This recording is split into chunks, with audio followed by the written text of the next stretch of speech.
Hi, and this is Tami Fox again. This is the third installment on decluttering at the end of your homeschool year. I've been working 15 minutes at a time decluttering. In the previous videos, I talked about decluttering here along this bottom shelf, and this is our working stacks. This is where each of the boys have a stack of books. You can see there are 3 stacks, and that's where they know their books are to do their work each day. It's also where they put their books back so we don't lose anything along the way.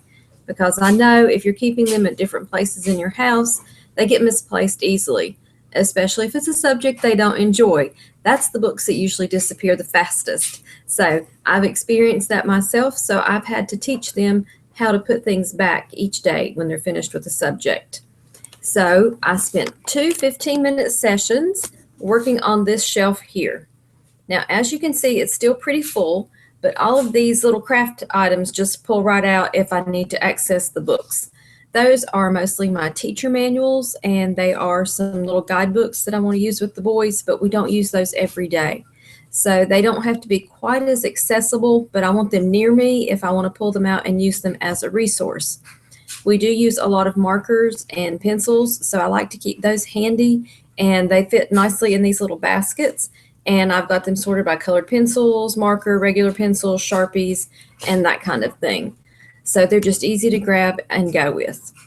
And I spent, I would say, 15 minutes on one half going this way and then the other half going that way.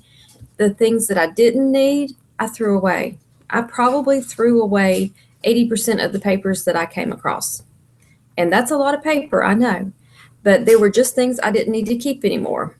I've graduated 2 children previously, and this year I'm graduating my 3rd child, and I had papers that went back to the first 2 children. So it was time to let those go, and I didn't need to keep them to refer back to anymore.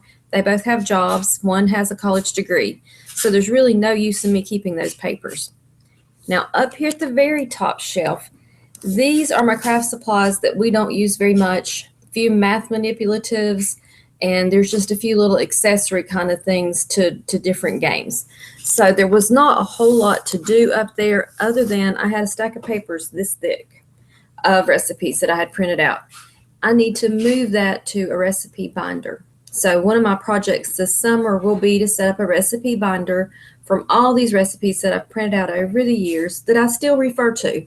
But I need to set the notebook up by the different types of foods, whether it's breakfast, lunch, dinner, dessert, whether it's a bread, whatever. So that's one of my goals this summer. So I did move that.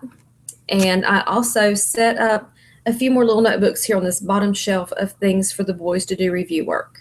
So I've not done a whole lot of time and effort. It's been 15 minutes here, 15 minutes there, then I'm finished. And it's not been an overwhelming task for me.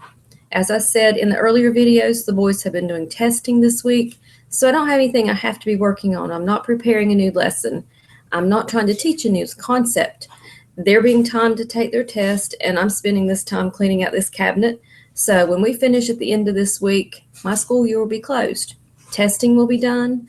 I will have gone through all their books, and I will have their summer lessons that I want them to review set up and ready to go. So no stress.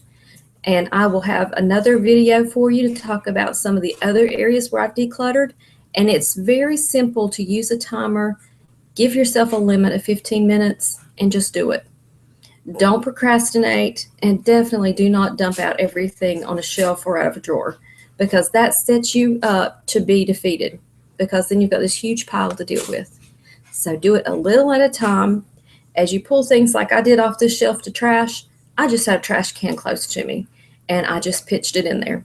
It didn't have any personal information.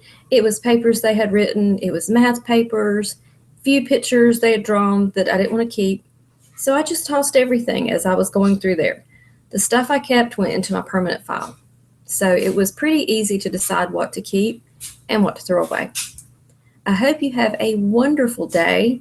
Let me know how you're doing with decluttering your school stuff. You can email me at Tami, T-A-M-I, at TamiFox.com, and I do reply back. It may be 24 or 48 hours later, but I do reply to my emails. So let me know how you're doing, and if you have any questions, check out my blog, TamiFox.net, and see what I have there every morning to give you a tip to organize in your home and in your homeschool. Have a wonderful day, and I will see you in the next video installment.